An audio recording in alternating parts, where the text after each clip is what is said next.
നമസ്കാരം, അഖിലാണ്. കഴിഞ്ഞ കുറച്ച് മണിക്കൂറുകളായിട്ട് ലോകരാഷ്ട്രങ്ങളെല്ലാം ഏറ്റവും കൂടുതൽ സെർച്ച് ചെയ്തിരിക്കുന്ന ഒരു കീവാചകമുണ്ട്, Sindoor. What is operation Sindoor? അങ്ങനെ ഒരു പേര് എന്താണെന്ന് സെർച്ച് ചെയ്യുന്ന മറ്റു രാജ്യങ്ങൾ, നമ്മളെപ്പോലുള്ള ആൾക്കാർക്ക് അത് ഫെമിലിയർ ആയിരിക്കാം, പക്ഷേ മറ്റ് രാജ്യക്കാർക്ക് അല്ലെങ്കിൽ മറ്റ് ലോകത്തിലുള്ള ജനതയ്ക്കും ആ ഒരു കീവേഡ് അല്ലെങ്കിൽ ആ ഒരു വാചകം വലിയ പരിചിതമല്ല. അത് പറഞ്ഞു കൊടുക്കുക എന്നുള്ളത് ഇപ്പോൾ നമ്മുടെ എല്ലാം ഒരു കടമയായി മാറിയിരിക്കുകയാണ്. കാരണം എന്താണെന്ന് വെച്ച് കഴിഞ്ഞാൽ, നമ്മുടെ പ്രിയപ്പെട്ടവരായിട്ടുള്ള 26 പേര് നഷ്ടപ്പെട്ടിട്ട് വെറും 14 ദിവസങ്ങളേ ആയിട്ടുള്ളൂ. ആ 14 ദിവസത്തിൽ നമ്മുടെ എല്ലാം മനസ്സിലുണ്ടായിരിക്കുന്ന ഒരു ആവേശമുണ്ടായിരുന്നു.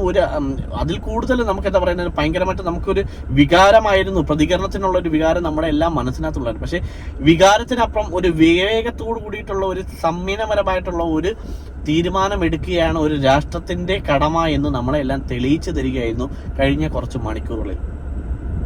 ഭീകരരായിട്ടുള്ള ആൾക്കാരെ അവരുടെ എല്ലാം താവളങ്ങളിൽ ചെന്ന് നശിപ്പിക്കുവാനായിട്ട് എടുത്ത ആ ഒരു കറക്റ്റ് ഡിസിഷനെ ലോകരാഷ്ട്രങ്ങൾ ഇപ്പോൾ അഭിനന്ദിക്കുകയായിരുന്നു. കാരണം എന്ന് വെച്ച് കഴിഞ്ഞാൽ, ഈ ആക്രമണം ഇപ്പോൾ നടന്നിട്ട് ഏകദേശം 10 മണിക്കൂറിന് മേലെ ആയിട്ടുണ്ടെങ്കിലും ഒരു ലോകരാഷ്ട്രങ്ങളും ഇന്ത്യക്കെതിരെ ഈ നിമിഷം വരെ മറുത്ത അക്ഷരം പറഞ്ഞിട്ടില്ല. കാരണം ഇന്ത്യ ആക്രമിച്ചിരിക്കുന്നത് സാധാരണപ്പെട്ട ജനങ്ങളെയോ സ്ത്രീകളെയോ അല്ലെങ്കിൽ കുട്ടികളെയോ ഒന്നുമല്ല.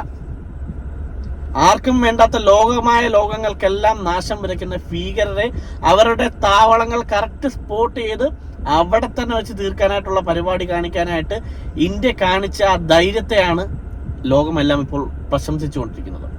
ഇന്ത്യൻ സേന നൽകിയ തക്കതായ തിരിച്ചടികൾ കഴിഞ്ഞ മണിക്കൂറുകൾ കഴിഞ്ഞിട്ടും പാക് സൈന്യം ഈ നിമിഷം വരെ പ്രതികരിക്കാതിരിക്കുന്നതിനുള്ള കാരണം എന്താണെന്ന് വെച്ച് കഴിഞ്ഞാൽ, ഈ 14 ദിവസങ്ങളിൽ നമ്മുടെ എല്ലാവരുടെയും സൈന്യമായ കര, വ്യോമ, നാവിക സേനാ തലപ്പത്തിരിക്കുന്നവർ ഉണ്ടാക്കിയ ഒരു പ്രീ പ്ലാൻഡ് അല്ലെങ്കിൽ 100% ആയിട്ടുള്ള ഒരു എന്താ പറയുക, ഒരു പ്രിക്വേഷൻസ് എന്നുള്ള പറയാം. എന്ന് വെച്ച് കഴിഞ്ഞാൽ, എല്ലാ തരത്തിലും ഏത് തരത്തിലുള്ള ആക്രമണങ്ങൾ വന്നു കഴിഞ്ഞാലും അതിനെ നേരിടാനുള്ള കംപ്ലീറ്റ് സജ്ജമായിട്ട് നിന്നതിന് ശേഷം മാത്രമാണ് ഇന്ത്യ തിരിച്ചടി നൽകിയിരിക്കുന്നത്. അത് അവർ വളരെ വ്യക്തമായിട്ട് മനസ്സിലാക്കിയിട്ടുണ്ട്. കാരണം ഒരു ലൂപ്പ് ഹോൾ പോലും വെക്കാത്ത ഒരു ലോക ജനതയെ മൊത്തം ഒരു മോക്ക് ഡ്രിൽ വരെ സംഘടിപ്പിച്ച് അതിന് വേണ്ടിയിട്ടുള്ള സകല സന്നാഹങ്ങളും നൽകിയ ശേഷം അതിന് തലേ ദിവസം രാത്രി ലോക ജനതയ്ക്ക് മുന്നിൽ അത്തരം പ്രതീക്ഷിക്കാവുന്നതിലപ്പുറം മോദി പറഞ്ഞതുപോലെ തന്നെ അവർ ചിന്തിക്കുന്നതിലും അപ്പുറമായിട്ടുള്ള ഒരു പ്രതിഷേധപരമായിട്ടുള്ള ഒരു തിരിച്ചടി നൽകിയിട്ടുണ്ടെങ്കിൽ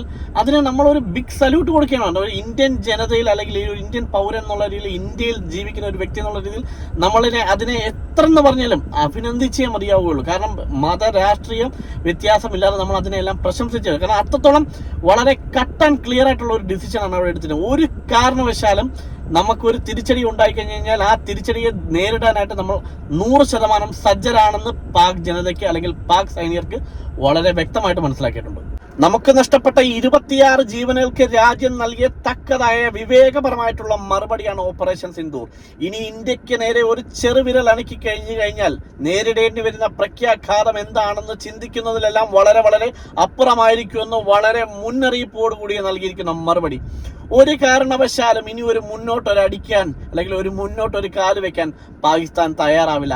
അത്രയ്ക്ക് കട്ട് ആൻഡ് ക്ലിയർ ആയിട്ടുള്ള മറുപടിയാണ് നമുക്ക് കഴിഞ്ഞ മണിക്കൂറുകൾക്കുള്ളിൽ ഇന്ത്യൻ സേന തിരിച്ചു നൽകിയത്. കാരണം ഇനി ഒരു തിരിച്ചടി ഉണ്ടാകാൻ സാധ്യത ഉണ്ടായി കഴിഞ്ഞു കഴിഞ്ഞാൽ, എന്തെങ്കിലും തരത്തിലുള്ള ഒരു പ്രകോപനം ഉണ്ടായി കഴിഞ്ഞു കഴിഞ്ഞാൽ നമ്മൾ പൂർണ്ണമായും സജ്ജമാണെന്നും ഏത് തരത്തിലും നമ്മൾ തിരിച്ചടിക്കുമെന്നുള്ള വ്യക്തമായ ധാരണ അവർക്ക് കിട്ടിക്കഴിഞ്ഞിരിക്കുന്നു. നമുക്ക് നഷ്ടപ്പെട്ട ആ ജീവനുകൾക്ക് മുന്നിൽ മറ്റൊന്നും വിലവെക്കാനാകില്ല എങ്കിലും നമ്മൾ നൽകിയ തിരിച്ചടി അല്ലെങ്കിൽ നമ്മുടെ എല്ലാം മനസ്സിൽ കുറച്ച് ദിവസങ്ങളായിട്ട് നിന്നുള്ള വികാരങ്ങൾക്ക് ഒരു ശാന്തത ലഭിക്കാനായിട്ട്, രാജ്യങ്ങൾ തമ്മിലുള്ള യുദ്ധം ഒന്നിനും ഒരു പ്രതിവിധി അല്ല എന്നറിയാം, എന്തിലും നമുക്ക് നഷ്ടപ്പെട്ട അല്ലെങ്കിൽ നമുക്ക് നേരെ ഉണ്ടാകുന്ന ആക്രമണങ്ങളെ നേരിടാനായിട്ടുള്ള സന്നദ്ധത നമുക്കുണ്ടെന്നുള്ള തെളിവ് തന്നെയാണ് നമ്മൾ ഇപ്പോഴും തെളിയിച്ചിരിക്കുന്നത്. രാഷ്ട്രങ്ങളുടെ മുന്നിൽ എന്നും ഇന്ത്യയുടെ തല ഉയർന്നു തന്നെ നിൽക്കട്ടെ. ജയ് ഹിന്ദ്. നിർത്തുന്നു. അഖിൽ വിശ്വം.